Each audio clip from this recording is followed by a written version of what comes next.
ایک میں بھی ٹھیک نہیں. یہ تو بڑا سوالیہ نشان ہے. اب سوچنا پاکستان کی عوام کو, کراچی کی عوام کو ہے, لیکن اس سے بڑھ کر یہ سوچنا ہے سندھ فوڈ اتھارٹی کو اور سندھ حکومت کو, یہاں پر ڈی سیز کو, یہاں پر اے سیز کو. میں نے دیکھا ہے کہ یہ اے سی مختلف جگہوں پر جا کر مختلف جگہوں پر اپنے پیسے پورے کر رہے ہوتے ہیں. مختلف لوگ یہاں پر, رشوت کا بازار ایک گرم ہوتا ہے, اسی لیے تو ان ہوٹلز پہ سختی نہیں ہوتی ہے. آپ یہ دیکھیے کہ ہر گلی میں آپ کو ایک نہ ایک ہوٹل, ہر سڑک پر آپ کو 10 ہوٹلز مل جائیں گے. ان کے ساتھ ساتھ یہ کام ان تمام فوڈ اتھارٹیز کو ان تمام جگہوں پر کرنا چاہیے جہاں پر مختلف اور پکوان, چاہے اس کا تعلق کسی بھی زبان بولنے والوں سے ہو, کسی سے بھی ہو, اس پر ایک سخت کارروائی ہونی چاہیے. لیکن یہ کارروائی پاسبل ہی نہیں ہوتی ہے. خیر, اس خبر کو آگے بڑھاتے ہیں. آئیے اگلی خبر کی طرف چلتے ہیں, اور بہت ہی اہم خبر آپ کے سامنے پیش کرنے والا ہوں. اور وہ بہت اہم خبر یہ ہے کہ ایک بار پھر بہو ناراض ہو گئی. اب میں کہوں گا بہو, اگر میں سنجیدہ گفتگو کر رہا ہوں آپ کے ساتھ, ایم کیو ایم میں اختلافات معمول کی بات ہے, اور اس میں سب سے زیادہ اختیار کی بات ہے اور طاقت کی بات ہے. آپ کو یاد ہوگا کہ اکتوبر نومبر کے اندر, آج سے 6 مہینے پہلے, مصطفیٰ کمال صاحب نے باقاعدہ شور مچانا شروع کر دیا تھا کہ جناب یہاں تو اختیارات ہی نہیں ہیں, یہاں تو اختیارات ہی نہیں ہیں, یہاں تو اختیارات ہی نہیں ہیں, یہاں اختیارات نہیں ہیں. اور اس کے بعد ان کو وزارت مل گئی. جب وزارت مل گئی تو خاموشی, سناٹا. لیکن ہمارے پاس خبر کہاں سے آئی؟ ہمارے پاس خبر یہاں سے آئی میرے دوستوں, میرے بھائیوں, میرے بزرگوں, کہ پرسوں سی او سی کا, ایم کیو ایم کا ایک پروگرام ہوا.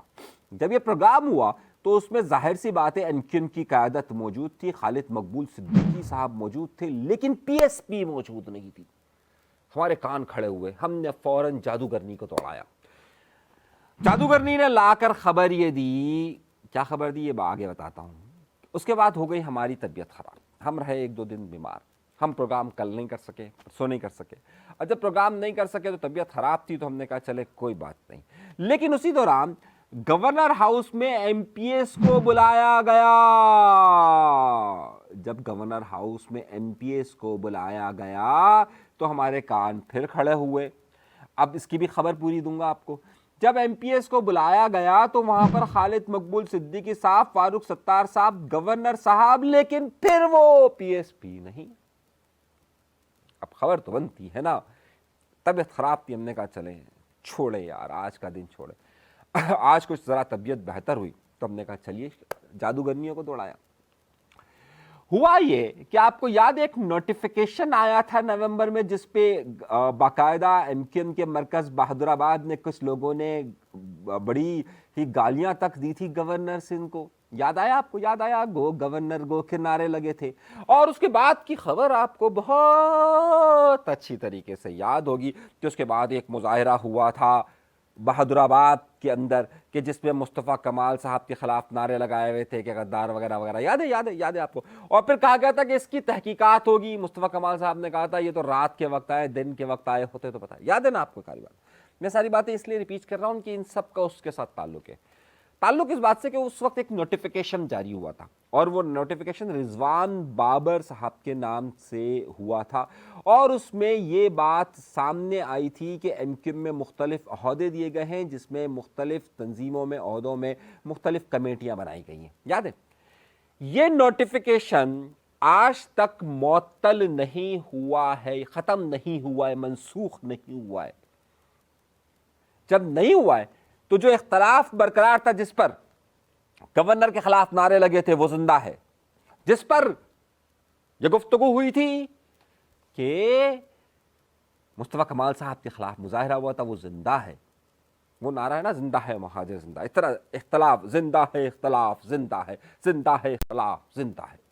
میں کسی وجہ سے بات کر رہا ہوں, سب بات سنجیدہ ہے, سنجیدگی سے غور کیجئے گا اس بات پر. ہوا یہ کہ اب آئیے پرسوں والی بات پر.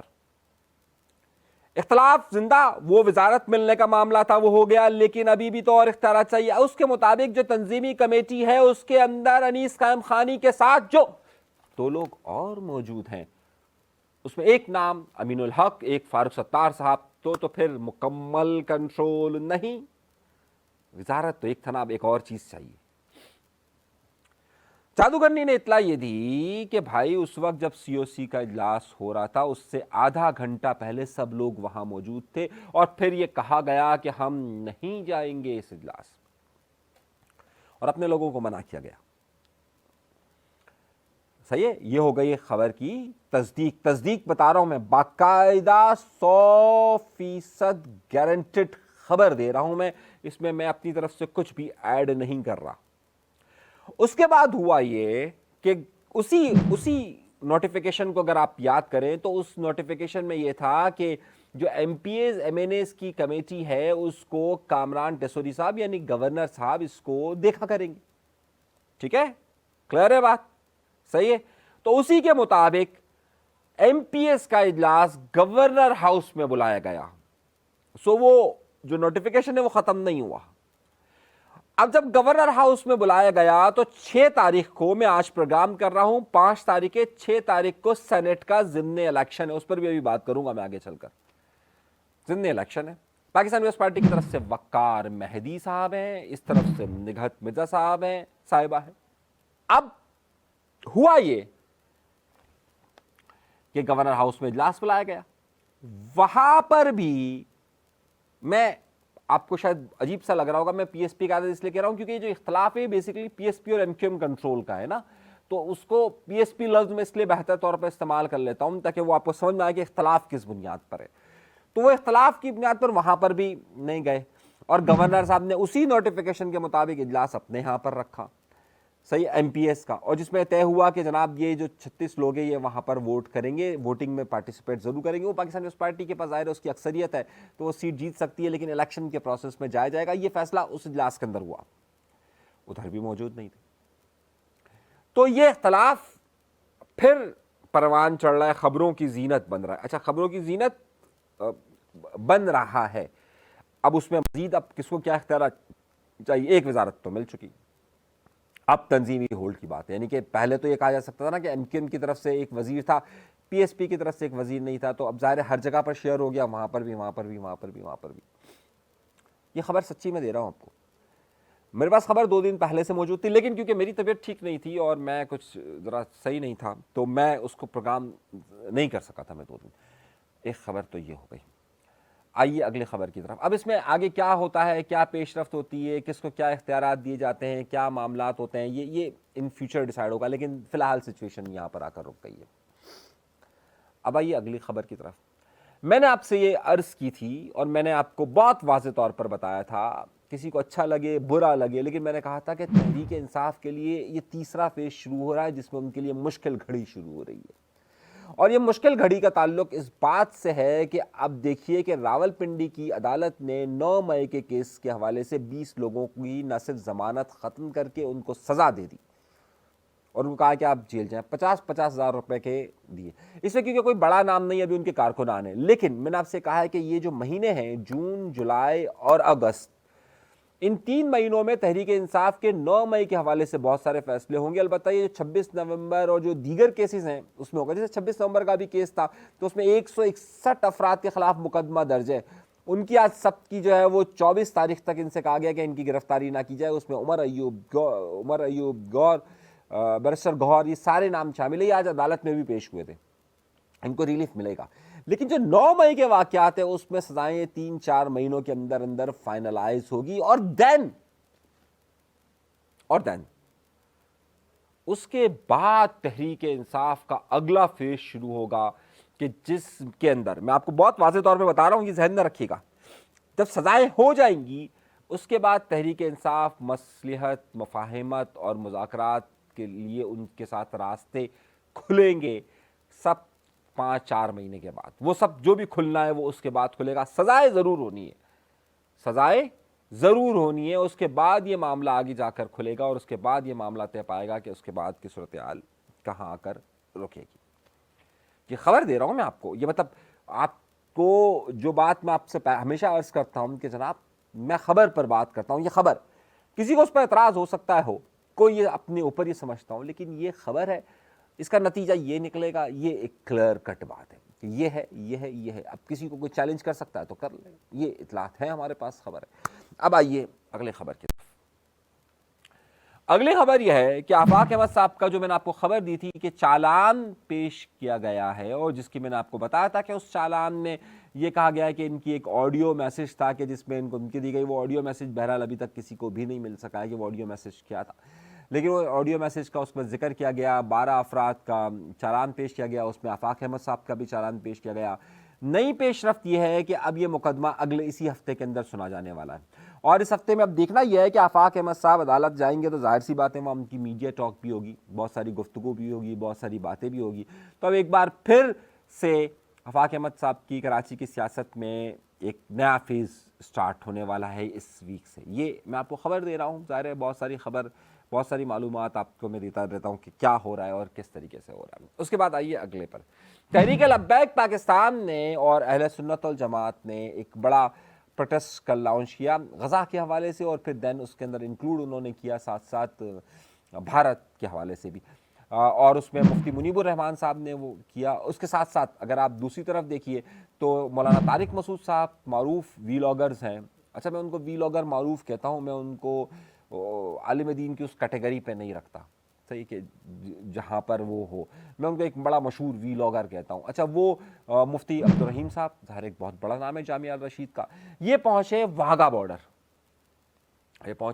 بارڈر، اور وہاں پر انہوں نے میڈیا ٹاک بھی کی، اور جو مشہور ویلاگر ہے مولانا طارق مسعود صاحب، میں ویلاگر کا لفظ استعمال کر رہا ہوں تو کسی کو اگر برا لگے تو اپنی جگہ پر ہے، لیکن مفتی عبدالرحیم صاحب ظاہر ہے ان کے ساتھ موجود ایک بہت بڑا نام ہے، جامعہ الرشید کا ایک بہت بڑا نام ہے، یہ لوگ واہگہ بارڈر پہنچے، اور یہ میسج بہت کلیئر کٹ پاکستان کی طرف سے جا رہا ہے کہ پاکستان کی جتنی مذہبی اور سیاسی جماعتیں وہ اس وقت پاکستان کے ساتھ نظر رہی ہے، لیکن ایک بہت بڑی غلطی جو اس وقت کر رہی ہے تحریک انصاف کر رئی ہے۔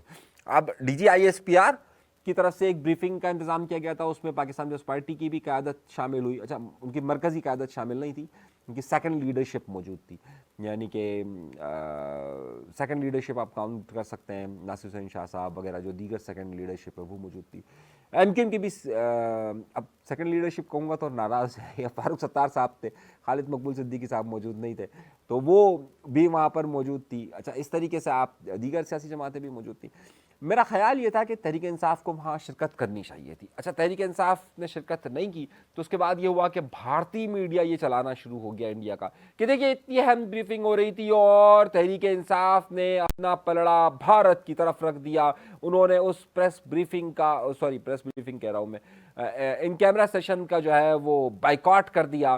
تو تحریک انصاف کو اس وقت بھارت بہت زیادہ چاہ رہا ہے اور بہت زیادہ چاہ رہا ہے۔ اچھا یہ جو ایک اور معذرت کے ساتھ یہ خبر میں نے پچھلے دنوں بھی اس کو اوائڈ کیا کہ میں شامل نہ کروں، لیکن آپ کے بہت زیادہ اس پر مجھ سے سوالات بہت سارے لوگوں نے کہا، ایک جو ویڈیو لیک ہوئی جیل کے اندر کی کہ جناب اس میں عمران خان صاحب کے ساتھ کوئی زیادتی کی جا رہی ہے، یہ فیک ہے اور ایسا کوئی واقعہ پیش نہیں آیا ہے۔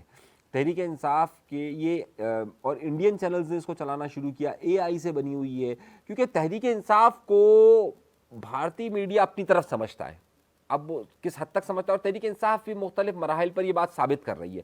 تو اب وہ ہوا یہ کہ تحریک انصاف کے کارکنان کو اکسانے کے لیے اور تحریک انصاف کے کارکنان کو بتانے کے لیے بھارتی میڈیا نے یہ ویڈیو جاری کی، یہ اے آئی سے بنی ہوئی ہے، ایسا پاسبل نہیں ہوتا۔ تب آپ بھی سمجھدار ہیں، ہم سمجھدار ہیں، لیکن وہ اس کو پرووک کرے۔ اور تحریک انصاف کا دیکھیے اس خبر کو بھی جب تحریک انصاف نے اس ان کیمرہ سیشن کا بائیکاٹ کیا ہے یا اس میں نہیں گئے تو انڈین میڈیا نے اس کو سب سے زیادہ ہائی لائٹ کیا کہ جناب دیکھیے تحریک انصاف نے پاک فوج کی اس بریفنگ کا بائیکاٹ کر کے انڈیا کی سپورٹ کیا ہے۔ تو تحریک انصاف کو اپنے آپ کو انڈیا کے ساتھ وہ جتنی زیادہ انڈیا اس کو جوڑنے کی جتنی زیادہ کوشش کرتا رہے گا تحریک انصاف کے لیے مشکل بتا گی۔ تو ظاہر ہے اگر پاکستان نے کسی کی سیاست کو اگر ناکام کرنے کی ضرورت ہے تو اس کے لیے ضروری ہے کہ تحریک انصاف اس کو اٹھا لے، انڈیا اس کو اٹھا لے۔ اچھا یہ ایم کیو ایم کے ساتھ بھی ایک زمانے میں ہوا تھا، آپ کو پتا ہے ایم کیو ایم کے جب یہاں پر بائیکاٹ کیا گیا تو الطاف حسین صاحب کے بیانات کو جو ہے وہ وہاں کوریج ملنا شروع ہوئی تو انہوں نے کہا کہ ہاں دیکھیے یہ ہے راک ایجنٹ ہے۔ تو اسی طریقے سے تحریک انصاف کی طرف بھی اب یہ راک ایجنٹ کا معاملہ اٹھنے والا ہے اور یہ شدت کے ساتھ اٹھے گا۔ آئندہ دنوں کے اندر تحریک انصاف کے ہر عمل کی سپورٹ جو ہے وہ انڈین میڈیا اس سے زیادہ طاقت کے ساتھ کرے گا جس وقت ابھی کر رہا ہے۔ تو اس کا نتیجہ یہ برآمد ہوگا کہ تحریک انصاف کو اپنے آپ کو زیادہ پاکستان کی سیاست سے دور ہوتی جائے گی۔ تو کوشش یہ کرنی چاہیے تحریک انصاف کو بھی کہ خاص طور پر آپ کو اگر جال میں پھنسایا جا رہا ہے تو دیکھ لیجئے کہ وہ جال کیسا ہے۔ صحیح، اپنا بہت زیادہ خیال رکھیے گا، اللہ تبارک و تعالیٰ آپ سب کو خوش و خرم رکھے، آباد رکھے، سلامت رکھے۔ اگر چینل سبسکرائب نہیں کیا تو سبسکرائب کا بٹن ضرور دبائیے، اجازت دیجیے گا، اللہ نے کے بعد۔